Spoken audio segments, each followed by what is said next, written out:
A Taste of Honey is a play by SHELAGH DELANEY, premiered in 1958 at the Theatre Royal, Stratford, 1958 London.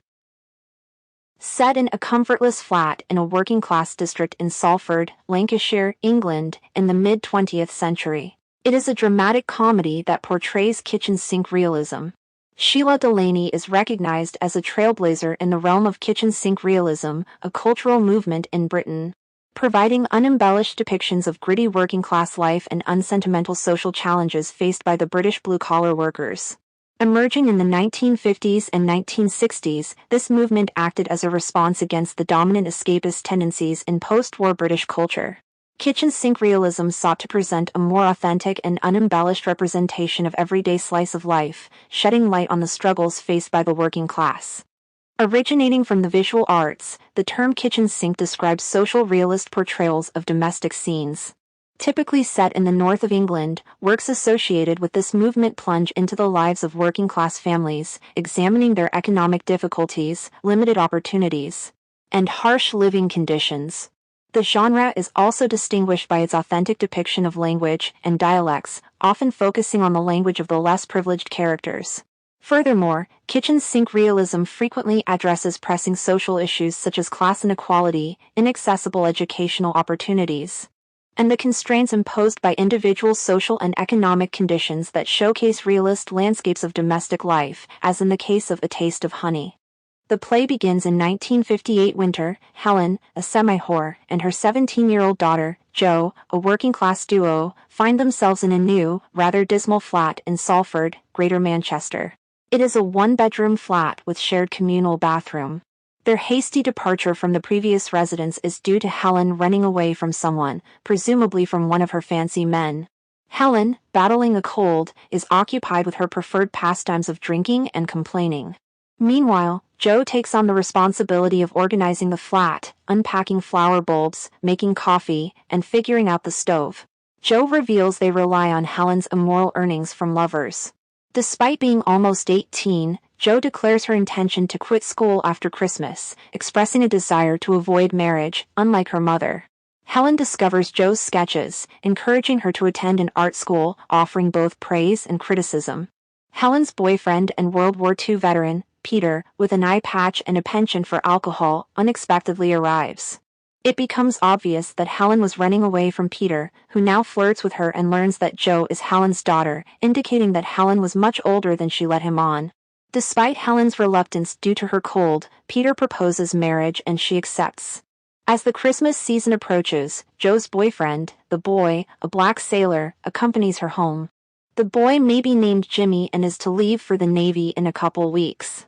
He proposes to Jo, who joyfully accepts the gesture and receives a ring, discreetly worn on a ribbon beneath her clothing. Upon Jo's return to their flat, she discovers that her mother, Helen, plans to marry Peter, the man who has provided her with a new house. Then Peter arrives with flowers for Helen and a chocolate box for Jo. Jo finds pictures of different women in Peter's wallet. Helen admits to marrying Peter for his money and Jo learns that Peter bought a house for Helen. Tensions rise as the three argue while Helen prepares for her upcoming honeymoon. Initially considering taking Jo along, Helen ultimately dismisses the idea, hinting Jo's history of being left alone during her mother's romantic pursuits. Though accustomed to such situations, Jo is particularly upset about spending this Christmas alone. The boy later visits Jo in their flat, displaying a nurturing side by attempting to care for her cold, drawing on his past experience as a nurse. Despite his plans to go drinking with fellow sailors that night, the boy assures Jo that he will return to spend Christmas with her. The scene seamlessly progresses to Helen's wedding day, where Jo, still unwell, decides not to attend. During an altercation, Helen notices the ring on Jo's neck, leading to Jo revealing her boyfriend. Helen scolds Jo for what she perceives as recklessness and is later questioned by Jo about her biological father, a figure distinct from Helen's husband. Helen describes her husband as a Puritan who did not engage in sex, and Jo's father was an intellectually challenged man having strange eyes resembling Jo's. Helen leaves for her wedding, leaving Jo behind. Several months have elapsed and it's summer, Jo now residing alone in the flat that was once shared with Helen. Visibly pregnant and having not seen her sailor boyfriend since Christmas, Jo juggles employment at a shoe shop and part-time work in a pub. Jo and her friend Jeffrey Ingram, an art student, return to the flat after a carnival visit. Jeff, who has been ousted from his lodgings, faces Jo's suspicion that his landlady deemed him gay. She inquires about people like that, hinting at homosexuality. Jeff critiques Jo's drawings of herself and Helen as without a design, rhythm or purpose and sentimental and messy, but despite this, Jo invites him to move in, with Jeff settling on the couch. Months later, Jeff kisses Jo and proposes marriage, but she declines, citing her aversion to marriage and lack of desire for him in that way. Helen enters the flat, and Jeff pleads with her not to reveal that he contacted her. Despite Jeff's plea, Jo deduces it herself. The two women resume their habitual quarreling, occasionally directing attacks at Jeff to keep him out of their argument. Helen, resorting to insults, refers to him as a pansified little freak. Helen gives Jo money and extends an invitation to stay in her new home with Peter. However, a drunken Peter arrives, impatient from waiting in the car. He taunts Jo for her pregnancy, mocks Jeff a little fruitcake parcel and demands that Helen leave with him. He reclaims the money and unequivocally states that Jo is unwelcome in his house. Helen and Peter depart, leaving behind feeble promises as they go of sending money. A considerable amount of time has passed, and Jo, on the brink of giving birth, withdraws from work and outside activities, confining herself to the flat. Jeff asks a neighbor to craft a wicker basket for the imminent baby's cradle and gifts Jo a doll, though she dismisses it, expressing a reluctance to embrace motherhood. Jo is convinced that her baby will be of mixed race.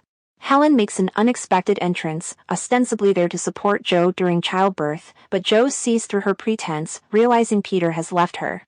Helen, critical of everything from Jeff to the flat and the wicker basket, amplifies tensions.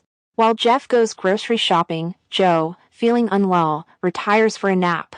During her sleep, Jeff returns and reveals to Helen that he is leaving for good, urging her not to distress Jo about childbirth. Upon waking, Jo questions Helen about childbirth pain, which Helen downplays it as mainly hard work. Jo experiences a contraction, and Helen attempts to comfort her and loudly desires for a drink. Jo interrupts her mother's sentimental musings of childhood to disclose that her boyfriend, the baby's father, is black. A shocked Helen suggests drowning the baby, but also thinking that she would put it on the stage and call it Blackbird. Leaving Jo alone, Helen departs for a drink, promising to return, leaving Jo to reflect on Jeff unaware of his departure and recites a nursery rhyme he once shared with her. Let's analyze A Taste of Honey. A Taste of Honey explores characters existing on the fringes of 1950s English society, with Helen and Jo's social class, Jeffrey's homosexuality, and Jo's boyfriend Jimmy's race, subjecting them to diverse forms of social exclusion. The nonconformity exhibited by these characters reflects an emerging generational shift in English social culture, evolving towards increased diversity. While Helen tends to align with socially acceptable behavior, Jo advocates for embracing social differences with care. Jo emerges as the most adept at accepting others without judgment, allowing them the freedom to be themselves.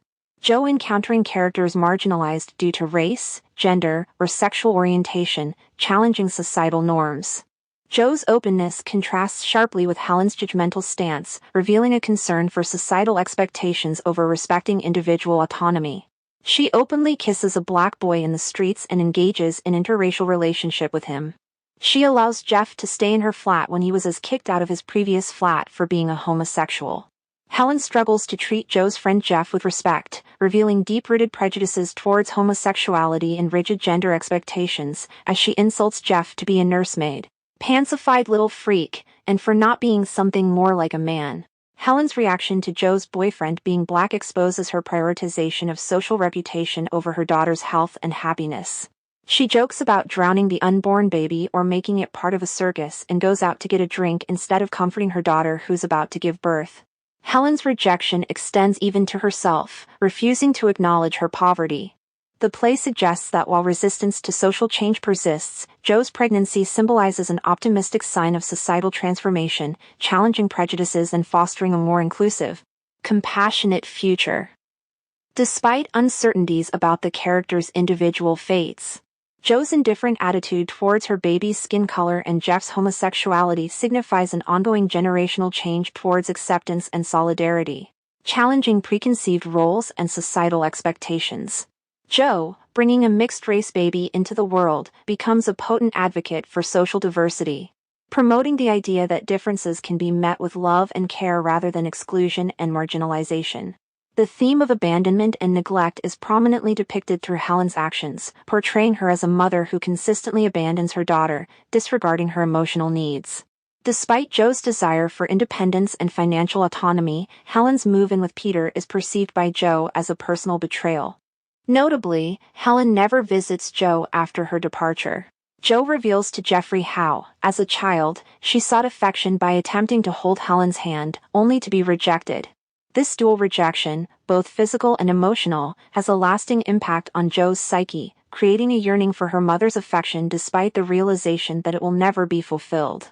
Delaney explores this theme further as Jo unconsciously gravitates towards relationships mirroring the abandonment she is accustomed to, exemplified by the boy who disappears after impregnating her.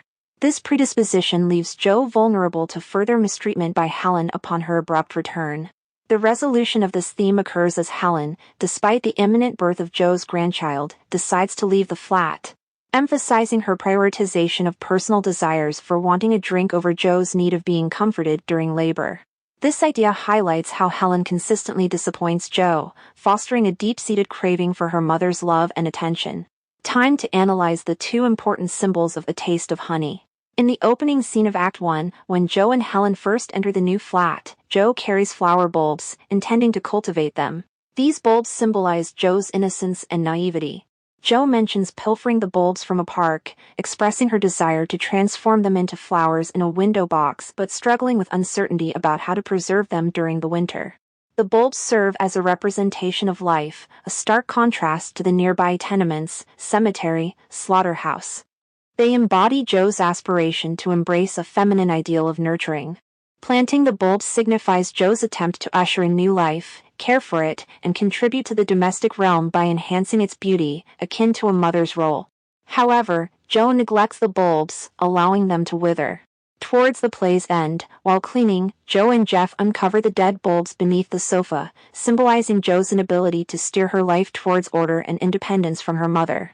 Delaney suggests Jo's misguided belief that she could enhance the bleak flat with flowers despite lacking the knowledge to cultivate them. As the play progresses, Jo loses what once held value. Her artistic talent goes unrecognized, her lover disappears, and her supportive friend is driven away by her domineering mother who still treats her cruelly and eventually abandons her again. SHELAGH DELANEY emphasizes the link between Jo's failure as a gardener and her incapacity to shape her own life. The dead bulbs epitomize the transformation in Jo from youthful hopefulness to a more guarded and distrustful stance towards life's challenges. While Jo doesn't succumb to the cynicism of her mother, the dead bulbs serve as a poignant reminder that despite one's best efforts, life may present misfortunes that must be confronted before moving forward. Upon moving into the new flat at the play's outset, Helen discovers some of Jo's drawings, portraying both Jo and herself. These sketches signify Jo's potential for a life beyond the inherent misery she was born into. In an unrealistic gesture, Helen even offers to finance Jo's art school education after praising the drawings. "I didn't realize I had such a talented daughter." Helen at once praises and criticizes Jo's drawing as she remarks, "I think I'll hang this on the wall somewhere." Now, where will it be least noticeable? When Jo reveals that some are self-portraits, Helen makes a disparaging remark about Jo's value as a drawing subject. "I suppose you've got to make drawings of yourself, nobody else would." This symbolic significance of the drawings resurfaces at the start of Act 2, when Jeff encounters them, commenting that the drawings are exactly like you, messy, sentimental and with no design, rhythm or purpose.